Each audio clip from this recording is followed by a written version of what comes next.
Hello students, welcome online classes, Bishop Academy, Senior Secondary School, Maharajganj.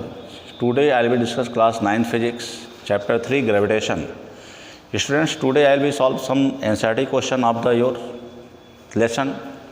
और इसमें question है कि gravitational force of the surface of the moon is the 1/6 as the strong a gravitational force of the earth. What is the weight in the newtons of 10 kg object on the moon and on the earth? तो अब कह रहा है कि कोई object है जिसका मास क्या है 10 किलोग्राम है. तो अब चूंकि अर्थ की ग्रेविटी होती है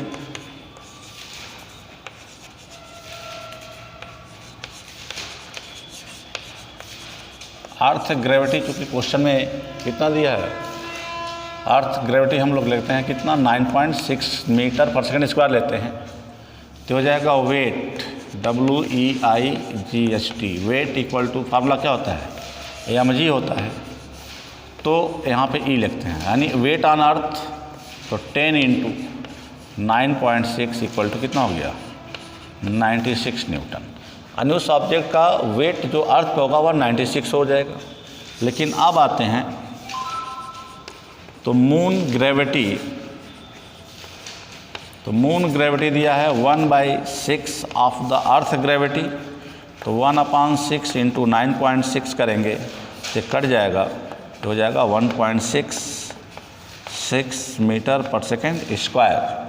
तो अब हो जाएगा वेट ऑन द मून, इसलिए यहाँ हम लिख रहे हैं weight on the moon equal to formula हो जाएगा mass into gravity of the moon. तो हो जाएगा 10 इंटू 1.6 इक्वल टू 16 न्यूटन.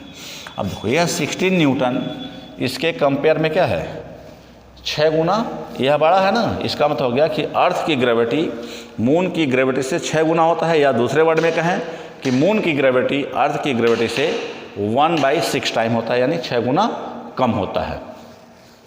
तो ऐसे केज में हम अब दूसरे क्वेश्चन पर आते हैं. दूसरा क्वेश्चन है कि ये ball is throw vertically upward with a velocity of the 49 meter per second. कह रहा है कि एक बॉल को 49 मीटर पर सेकेंड की स्पीड से ऊपर की तरफ फेंका जा रहा है. तो कह रहा है कि what is the its maximum height. तो कह रहा है कि वह बॉल कितनी ऊंचाई तक जाएगा, पहला पार्ट है इसका. दूसरा पार्ट दिया कि the total time it taken to the return the surface of the earth. और फिर कह रहा है कि उसको अर्थ तक आने में कितना समय लगेगा, नहीं वापस आने में कितना समय लगेगा. तो ये तो कॉन्सेप्ट होता है कि जितना समय उसको जाने में लगेगा उतना ही समय उसको आने में लगेगा. यानी हम वन साइड का टाइम निकाल देंगे, फिर उसको क्या करेंगे ट्वाइस कर देंगे, तो हमारा रिजल्ट डिफाइन हो जाएगा. तो ऐसे केस में दिया है कि इनिशियल वेलोसिटी, क्वेश्चन नंबर कौन सा है, क्वेश्चन नंबर 13 है NCERT का. U की वैल्यू 0 दिया हुआ है, H की वैल्यू कितना दिया है 49 दिया हुआ है, 49 मीटर. तो अब लिखेंगे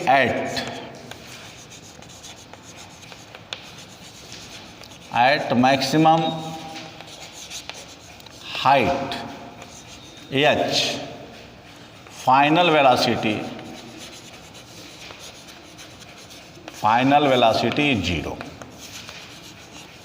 0 हो जाएगा. नहीं V की वैल्यू क्या हो गया 0 हो गया. तो अब G की वैल्यू हम यहाँ पे 9.8 या क्वेश्चन में दिया नहीं है 10, तो 9.8 पे ही सॉल्व करेंगे इसको. 9.8 मीटर पर सेकेंड स्क्वायर पे सॉल्व करेंगे. तो फॉर मैक्सिमम हाइट तो यहाँ पे लिखते हैं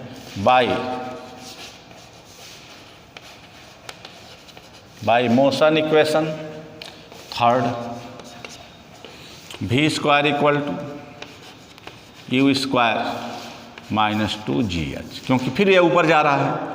तो 0 square equal to 40 square, sorry इसमें हाइट दिया हुआ है तो U पता नहीं है, नहीं U की वैल्यू दिया हुआ है, सॉरी U की वैल्यू दिया है 49 और हाइट हमें इसमें फाइंड करना है. तो अब हो गया 40 स्क्वायर, तो 40 नहीं बल्कि 49 है, या 49 का square minus 2 into 9.8 into H. तो इसको ट्रांसपोज कर लेते हैं तो हो जाएगा हमारा 19.6 H इक्वल टू 49 इंटू 49. तो H इक्वल हो जाएगा 49 इंटू 100 कर देते हैं। 100 इसलिए 10 करते हैं क्योंकि यहाँ पे क्योंकि डेसिमल था तो यहाँ से हम डेसिमल को हटा रहे हैं और यहाँ पे एक 10 का मल्टीप्लाई कर दे रहे हैं। अब इससे यह कट जाएगा कितने टाइम में? 4 टाइम में कट जाएगा। 4 9 36, 4 16 3 19। फिर यहाँ से ये 4 से कट जाएगा कितने टाइम में? 2.5 टाइम में। तो इसका हाइट निकल गया हमारा 49 इंटू 2.5, 49 इंटू 2.5 मीटर मल्टीप्लाई कर देंगे। तो अगर हम 49 को अगर 2.5 से मल्टीप्लाई कर रहे हैं तो 25, 225, 5 हो गया और 22 हो गया। तो 25 को 100, 122 हो गया। तो 122.5 मीटर की ऊंचाई तक ये ऑब्जेक्ट जाएगा। अब कह रहा है दूसरे केस में कि इस बॉल को इतनी ऊंचाई तक जाने में और फिर आने में कितना समय लगेगा। तो अब यहाँ पे हम लिखते हैं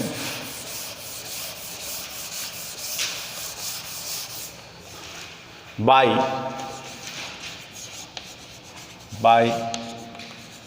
मोशन इक्वेशन फर्स्ट का यूज करते हैं, v equal to u minus g T.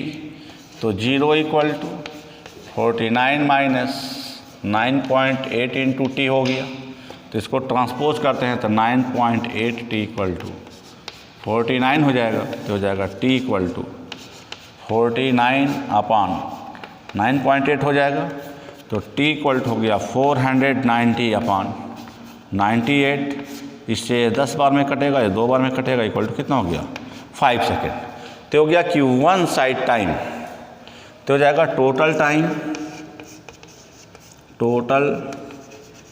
Time equal to 5 + 5 equal to 10 second. क्योंकि जैसे ऑब्जेक्ट मान लो 5 सेकेंड में यहाँ तक पहुँचा, तो अगर ये 5 सेकंड यहाँ तक पहुँचा तो फिर वापस भी आएगा तो उसको कितना समय लगेगा? 5 सेकंड लगेगा। इसलिए इसको ग्राउंड तक फिर वापस आने में टोटल टाइम जो होगा वो कितना हो जाएगा? 10 सेकंड हो जाएगा। तो ये हमारा सेकंड पार्ट वाला क्वेश्चन हो गया और फर्स्ट पार्ट वाला का आंसर कितना गया था? 122.5 meter. Thank you student watching this video and the next video I discuss some other numericals related to your chapter 3 gravitation. Thank you.